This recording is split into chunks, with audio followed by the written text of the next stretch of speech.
नमस्कार दोस्तों, कैसे हो आप सभी लोग। आई होप आप सब बहुत अच्छे होंगे। दोस्तों, मिडिल क्लास का जीवन पैसे के साथ ही शुरू होता है।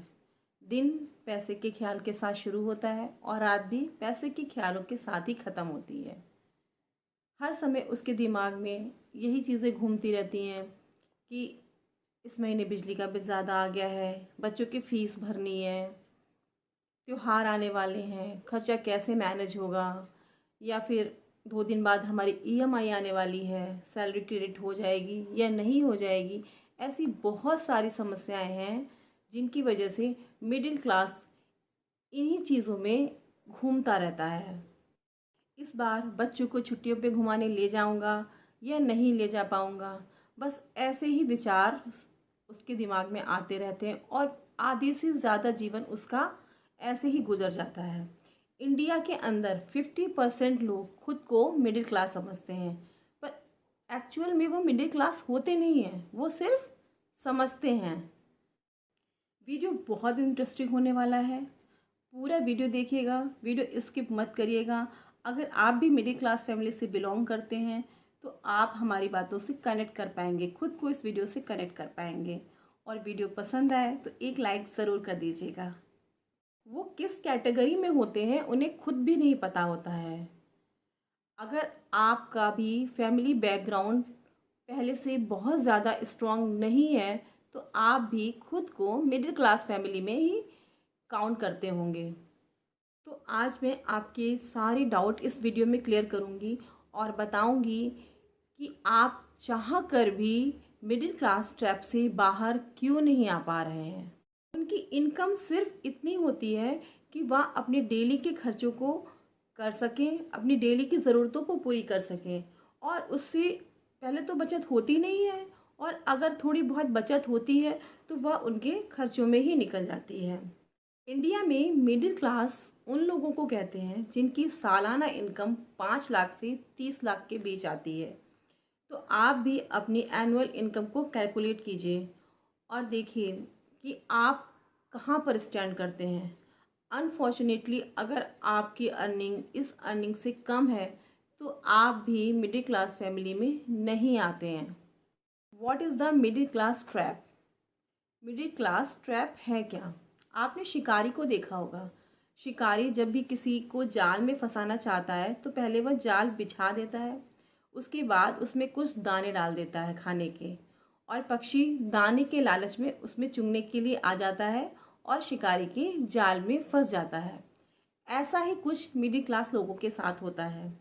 उन्हें फंसाना बहुत ही आसान होता है। लोग उन्हें बहुत ही ईजिली फंसा लेते हैं, चाहे वह बैंक हो, चाहे क्रेडिट कार्ड कंपनियां हो, चाहे उनके बॉस हों। उन्हें वे अपने फ़ायदे के लिए बहुत आसानी से यूज़ करते हैं। ये लोग उन्हें मिडिल क्लास ट्रैप में फंसा कर रखना चाहते हैं ताकि वे उनका फ़ायदा उठाकर आगे बढ़ सकें। तो मिडिल क्लास ट्रैप है क्या? हमें कैसे पता चले, हम कैसे यकीन करें कि हम मिडिल क्लास ट्रैप में हैं या नहीं? वास्तव में मिडिल क्लास ट्रैप होता क्या है? देखो, मिडिल क्लास ट्रैप एक ऐसी कंडीशन है जहाँ पर एक व्यक्ति कई सालों तक फंसा रहता है। फंसे रहने से मतलब है ना तो कोई उसकी तरक्की होती है, ना उसकी लाइफ में कोई बदलाव होता है, ना ही उसकी सैलरी इंक्रीज़ होती है, और अगर थोड़ा सा बदलाव होता भी है तो वो इतना माइनर होता है कि वह ना के बराबर होता है, और उनकी आधी ज़िंदगी यूं ही मेहनत करके निकल जाती है। और बहुत ज़्यादा अगर वो मेहनत करते भी हैं, कुछ एक्स्ट्रा अर्निंग कर भी ली, तो वह ज़रूरी खर्चों में निकल जाती है। एक तो उनका अपने इमोशंस पर कंट्रोल नहीं होता है, दूसरे के दिखावे में कोई चीज़ पसंद आई लेके चले आए, या हमारे पड़ोसी के यहाँ ये चीज़ है तो ले ली, गैर ज़रूरी चीज़ें खरीद लेते हैं या फालतू के खर्चे कर लेते हैं। और फाइनेंशियल नॉलेज उनकी ना के बराबर होती है। लोअर क्लास के पास नॉलेज और रिसोर्सेज दोनों ही कम होते हैं, इसीलिए उनकी गुजारा करने का तरीका भी बहुत लोअर लेवल का होता है। लेकिन मिडिल क्लास के पास तीनों ही चीज़ें होती हैं, स्किल्स भी होते हैं, रिसोर्सेज भी होते हैं और नॉलेज भी होता है। पर तीनों ही चीज़ें उनके पास लिमिट में होती हैं, एवरेज में होती हैं, और जिसका फ़ायदा अपर क्लास बखूबी उठाता है। अपर क्लास तरह तरह की स्कीम्स, ऑफर्स और अपॉर्चुनिटी दिखाकर उन्हें मिडिल क्लास ट्रैप में फंसा लेते हैं, और कहीं ना कहीं इसमें फंसने के वो स्वयं जिम्मेदार होते हैं। कैसे? देखो, एक इंडिया के अंदर एक आइडियल मिडिल क्लास फैमिली क्या होती है, जिसमें एक व्यक्ति घर का मुखिया होता है, फिर चाहे उस फैमिली में 2 लोग हों या फिर 10 लोग हों, इस बात से कोई फ़र्क नहीं पड़ता है। वो व्यक्ति घर का मुखिया होता है, वही घर का जिम्मेदार व्यक्ति होता है, और 80 से 90% खर्चा उसी व्यक्ति के कंधों पर होता है। सभी मेंबर्स की खुशी का ख्याल एक वही व्यक्ति रखता है, और सभी लोग अपनी ज़रूरतों के लिए उसी व्यक्ति के पास जाते हैं और उसी से अपनी सारी ज़रूरतें पूरी करवाते हैं। देखने में तो ऐसा लगता है कि वो व्यक्ति उस घर का हीरो है, जो सबकी खुशियों का ख्याल रखता है, सबकी ज़रूरतों का ख्याल रखता है। लेकिन अगर हम फाइनेंस की नज़र से देखें तो ये किसी ज़्यादती से कम नहीं है। अगर आपकी फैमिली छोटी है, 2 से 4 लोग हैं, तो ये चीज़ फिर भी वहाँ पर चल जाएगी।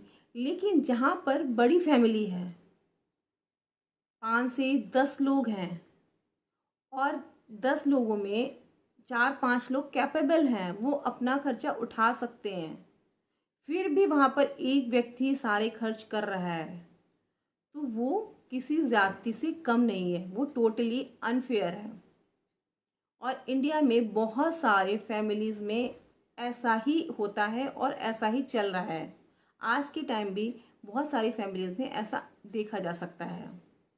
ये गलत क्यों है, इसको किसी एक एग्जाम्पल के माध्यम से समझते हैं। मानिए आपकी अर्निंग 1 लाख रुपए पर मंथ है, और आपकी फैमिली में 10 मेंबर्स हैं, जिसमें 5 कैपेबल मेंबर्स हैं। कैपेबल से मतलब जिनकी अपनी खुद की अर्निंग है, लेकिन वो घर में कोई भी कंट्रीब्यूशन नहीं करते हैं। 10 मेंबर्स के हिसाब से 10-10 हज़ार रुपये पर मेंबर आपकी सैलरी से उनके आएंगे। तो आज के समय में अगर आपकी वास्तविक औसत आय 10,000 रुपये महीना हुई, तो आज के टाइम में 10,000 रुपये महीने में आप क्या ही कर लोगे, क्या ही बचा लोगे, कैसे आप अच्छा जीवन। हालांकि फैमिली के कुछ मेंबर्स को ब्लेम करना गलत होगा, उनको उनके खर्चे उठाना हमारा कर्तव्य होता है। लेकिन जो कैपेबल है, जो कर सकते हैं, वो तो करें, वो भी हमारे ऊपर है। तो जब तक आप अपनी अगर बात नहीं रखेंगे, तब तक आप और गहराई में फंसते जाएंगे। अगर आप भी किसी फैमिली के ऐसे ही मेंबर हैं, तो आप मनी ट्रैप में फंस चुके हैं। Try to keep up with Jonas. जैसा कि आपको पहले ही बता चुके हैं कि मिडिल क्लास के लोग ना तो बहुत अमीर होते हैं और ना ही वे गरीब होते हैं। उनकी काउंटिंग ना अमीरों में होती है और ना ही गरीबों में होती है। वे देखने में अमीर लगें, अमीर कह के कोई उन्हें बुलाए, अमीर जैसा बिहेव लगे उनका, तो ये उन्हें बहुत पसंद आता है। और अमीर बनने की होड़ में वो बहुत सारे ऐसे काम कर लेते हैं कि लोगों को बस अमीर का एहसास दिलाने चाहते हैं कि हम अमीर हैं। जैसे कार परचेज़ कर लेना, उन्हें कार की ज़रूरत नहीं है, फिर भी उन्होंने परचेज़ कर ली ताकि लोगों को लगे कि हाँ भाई ये बंदा अमीर है, रोज़ ऑफिस अपनी कार से जाता है। और वो दूसरों के कहने पर बहुत ज़्यादा भरोसा कर लेते हैं, अपने दिमाग से कम चलते हैं, अपनों की सोच को अवॉइड करते हैं, और दूसरों ने जो कहा उस पर आँख बंद करके भरोसा कर लेते हैं। और दूसरे लोग उन्हें चढ़ा देते हैं कि अरे भाई आपके क्या कहने हैं, आप तो ये हैं, आप तो वो हैं, तो बड़े खुश हो जाते हैं और उनके कहने पर वे चल पड़ते हैं। और चालाक लोग वो उसका फ़ायदा उठाते हैं और उन्हें एक ऐसी रेस में दौड़ा देते हैं जहाँ लाखों लोग, करोड़ों लोग पहले से ही दौड़ रहे हैं, क्योंकि वास्तविकता में तो उनकी कैपेसिटी है नहीं, लेकिन वो अमीर दिखने के चक्कर में ऐसे निर्णय ले लेते हैं और ईएमआई के बोझ के तले वे दब जाते हैं। नेक्स्ट रीज़न है अनस्टेबल बजट। कुछ लोगों का फंडा क्या होता है, आज कमाओ, आज खाओ, आज मौज कर लो, कल की कल देखी जाएगी। और ऐसे लोगों की लाइफ में सेविंग इन्वेस्टमेंट की कोई जगह नहीं होती है। और आप सबको पता है कि लाइफ का ग्राफ कभी भी एकदम सीधा नहीं चलता है ना, कभी ऊपर जाता है, उसमें अप डाउन्स चलते रहते हैं और कभी भी लाइफ यू टर्न मार सकती है। तो जब कभी ऐसी परिस्थिति आती है तो उनके सामने बहुत दिक्कत आती है, ना तो उनके पास सेविंग होती है, ना ही उनके पास कोई इन्वेस्टमेंट होता है। जरूरी नहीं कि आपकी लाइफ में हमेशा सब कुछ अच्छा ही चलता रहे, बहुत स्मूथली चलता रहे। लाइफ में बुरे दिन कभी भी आ सकते हैं और हमेशा हमें उन दिनों के लिए तैयार रहना चाहिए, मेंटली और फाइनेंशियली दोनों ही तरह से। क्योंकि जब भी हम मेंटली और फाइनेंशियली स्ट्रांग होंगे तभी हम हर तरह की सिचुएशन का से बाहर निकल पाएंगे। क्योंकि ये हमें बिल्कुल हमेशा मान कर चलना चाहिए कि हमेशा लाइफ एक जैसी नहीं होने वाली है, अप एंड डाउन्स ज़रूर होंगे, अप डाउन्स चलते रहते हैं। तो ये तो बिल्कुल भी मत सोचो। तो हमेशा इस बात के लिए तैयार रहो कि ज़िंदगी का इसी में मज़ा है, कभी सुख कभी दुख, कभी अप कभी डाउन, ये होता ही रहता है। इसलिए हमेशा स्ट्रांग बन के रहो और फाइनेंशियली बहुत स्ट्रांग रहो, क्योंकि आधी से ज़्यादा प्रॉब्लम मनी से सॉल्व होती है। उस स्थिति में हमें किसी के आगे हाथ नहीं फैलाना पड़े, क्योंकि अगर आप फाइनेंशियली स्ट्रांग होंगे ना तो 80% आप मेंटली स्ट्रांग अपने आप हो जाएंगे। क्योंकि आपको मजबूत होगा ना कि हाँ भाई हमारे पास है, हम इस सिचुएशन को इजीली हैंडल कर लेंगे। तो इसलिए परिस्थिति कोई भी रहे, बी स्ट्रांग और कोशिश करते रहें आप इस तरह के किसी भी मिडिल क्लास ट्रैप में ना फंसें। और अगर फंसे हैं तो आप इसको वीडियो को देखिए और उससे निकलने की कोशिश कीजिए। अगर आपने अभी तक हमारे चैनल को सब्सक्राइब नहीं किया है तो प्लीज़ हमारे चैनल को सब्सक्राइब कर लीजिएगा और बेल के बटन को ज़रूर प्रेस कर दीजिएगा। वीडियो बहुत इंटरेस्टिंग होने वाला है, पूरा वीडियो देखिएगा, वीडियो स्किप मत करिएगा। अगर आप भी मिडिल क्लास फैमिली से बिलोंग करते हैं तो आप हमारी बातों से कनेक्ट कर पाएंगे, खुद को इस वीडियो से कनेक्ट कर पाएंगे। और वीडियो पसंद आए तो एक लाइक ज़रूर कर दीजिएगा।